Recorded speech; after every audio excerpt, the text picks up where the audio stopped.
Alright, so I got the camper in the shop here. I've owned this thing since I think 2010. I bought it used. It is an 04 model.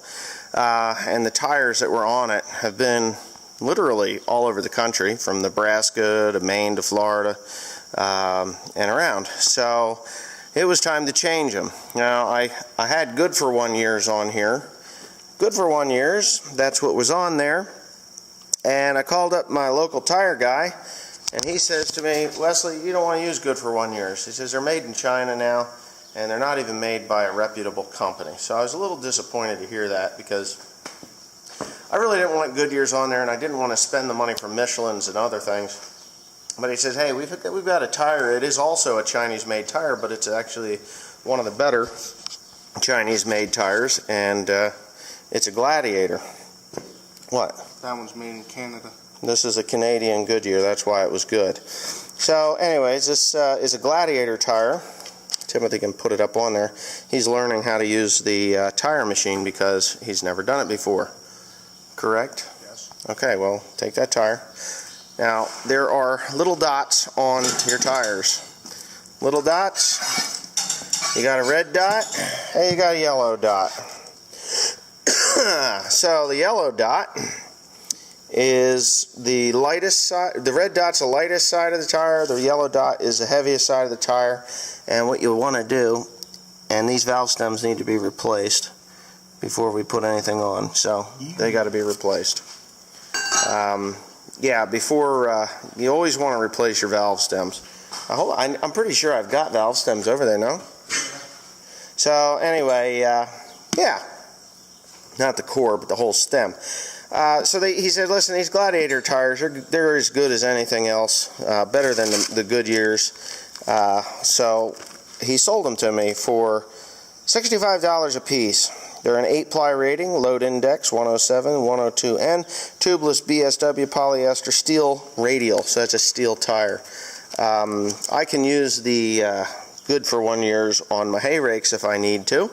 And I will throw one on. I have a spare rim right there, and I'm gonna put that on. I'm gonna put it on there, so I have a spare rim to boot. And yeah, so what we're doing is we're actually getting ready for the How Farms Works Farm Day. So that's what's going on here. Obviously, the trailer needs to be ready to travel the, I don't know, what, 650, 700 miles that I need to travel. And that's what I'm going to do. So Tim is looking for those valve stems. I'm just going to shut this off and get on with the day. Putting the yeah, we should not have a problem putting the what do you call it on? The valve stem. Yep. Red dot. Red dot. Oh, yeah. I'll red dot you. Okay, so where's my pedal? This is how easy these work. All you really have to do is put tire poop on the bead. It's right here, and then you'll be all right. This thing work really good, and you don't have to really worry about anything with the tire until you get the. Oh, dummy! There it goes. Come on, these little rubber bands. Okay. Break your arm if you're not careful. So there. Yeah, just put the tires on and off just like that, Tim.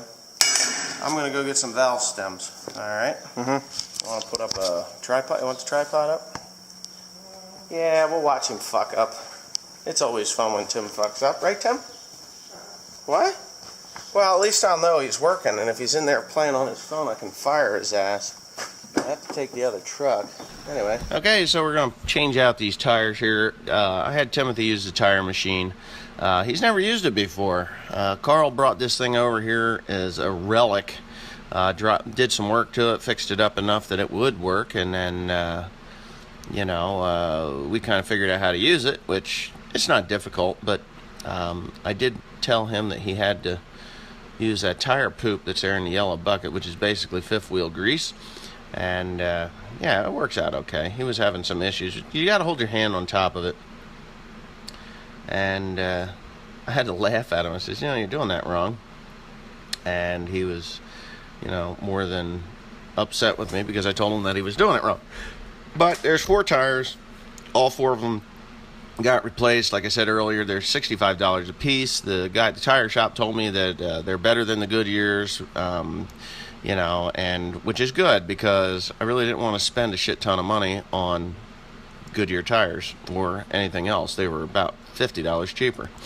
Anyway, so I bought 2 new batteries for my camper, and I used silicone grease. Actually, I brightened up the wires that were there, and then of course I used silicone grease to get them tied down real nice. Now Timothy and I are back to tire duty. I had put, what is he doing? Yeah, that's the old tire, so he's going to change those out. I just set the camera up, and I was putting grease in the caps, in the hub caps to the camper. I had pulled one of the hubs off, and there was plenty of grease in there. But as you go down the road and bumps and things start to work the grease through the whole entire hub, it will get to the other end. And they weren't dry, and actually there was absolutely no moisture in the hubs. So I did find a brake issue, which I will say later in the video. And I just couldn't drive all the way to Wisconsin with no brakes on one axle, or only half the brakes on one axle. It was just the backup brake, it wasn't the forward brake, so it really wasn't a big deal. But it delaminated and came apart, so I had to go ahead and do that. But anyways, we started having issues with this tire. So what do? Bring out the starting fluid and get this bitch fired up. Ready? 5, 4, 3, 2, boom, up she goes.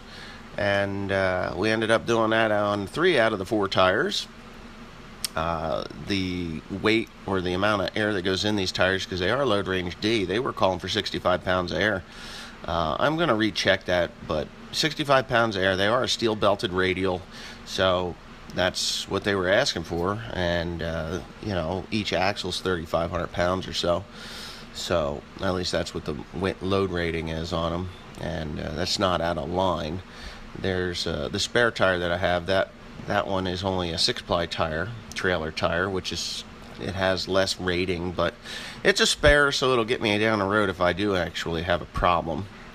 Well, it was one that came off the hay tedder, so they don't really need, or the hay rake, so they don't really need a lot of pressure on the hay rake. As a matter of fact, they only want like 24 pound.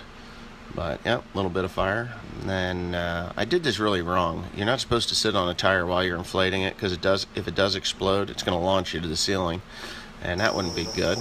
But anyways, you can enjoy the rest of the video now. Cool. Job well done. Thanks, Tim. Come home and get something to eat. Oh. You want me to talk now? Okay. Alright. Yeah, kind of candid, I guess. So anyway, yeah, we're done. Put those on there. I'm sure all the whiny little crybabies are going to complain that I greased those bearings wrong. I took that bearing out, or that hub off, and there's a little bit of a brake issue, but I'm just going to let it ride. It's not that bad. But anyways, whatever. The greasing bearings that way, if they're bone-ass dry, I did pack the outer bearing on that one because I had it out, so I just repacked it, the old-fashioned, grease with your hand deal, and put that one back in. The inner bearing was more than adequately greased, so I'm thinking that it's just going to be fine. So what you do in a situation like that is you just fill that cap all the way up, and that'll squeeze into the interior of that bearing, and it'll act like actually a gear going through. And if I have wheel bearing problems, which I'm not anticipating at all, that's my own damn stupid fault. And wheel bearings are easy to come by. You can go to any tractor supply store, which are pretty much everywhere. Napa stores have them, and you just change out the bearings, get yourself a tube of grease, and you're good to go. Not that it's something I want to be doing, but it is something that can happen. And you know what? There's 5 lugs on that. Okay, so this is a rake wheel that I have, and it's a brand new tire. It's deflated right now. I have to put some tire eject in there, but I'm going to put some tire eject in that tire. I'm going to throw it in the bed of that truck for a spare, because it is the same, they are the same rims and everything. So yeah, so this is it. We're pretty much finishing up here. Teresa put some stuff inside it tonight when she just finished shopping. I'm really tired. I've been up since 3 o'clock this morning. Drove 2 loads of hay down to the mushroom barns and back. Took a 45-minute nap, and now it's what time? 9:30 at night? What time is it, Tim?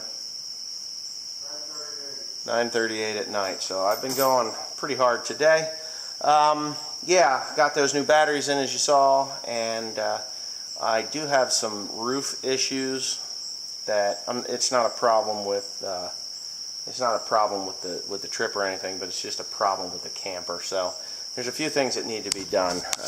Anytime you go through the wall with something like this, which is just, these little stowage things. That's for the telephone line in, which nobody uses anymore. Ow. Things like this right here, these leak and water can get into them. You start having issues with water damage to your camper. Like, I can see it right here. There's a little bit here. You see, these things are plywood, and on the outside they're laminated with a fiberglass. So seemingly and they're fine. It's fine if you get a little bit of rot in there, but I'm starting to have a little bit more than I like. Where in the hell was that? No, it was here, right here. I got a little bit right there. There's just a few things on these things, and they don't last forever. It is a 2014. I did seal up the top there. I put some new silicone and stuff on, but everything seems to be doing pretty good, and you'll get a full overview of the whole deal before we leave. And yeah, I don't expect any problems. I don't expect any problems with the camper itself, but it'll be fun. I really enjoy this thing when I go with it. And I've been a few places. We've been to Nebraska with it. We've been to, where the heck else did we go? Florida, Nebraska. I've been to North Carolina with it. I wish I could use it more. I just don't have the time for it. It's one of those things. I'd actually like to get a motor home that I can actually pull a trailer, so I can travel around the country with a trailer and go pick up a tractor here and there from time to time. But they're very expensive, and maybe I will. Maybe I'll just sell this thing outright. Somebody give me a couple $1,000 for it, which is more than worth that, and I'll move on to something different at another point in time. Our Peak, he's got that RV, and that's a sweet looking thing. But anyway, I'm gonna go home because I'm tired, and I'm gonna go to bed. But I'm not even gonna, I don't know, should I unhook this thing right here? I'll unhook it right here. It ain't going anywhere. We don't need to pull anything in here tomorrow, do we?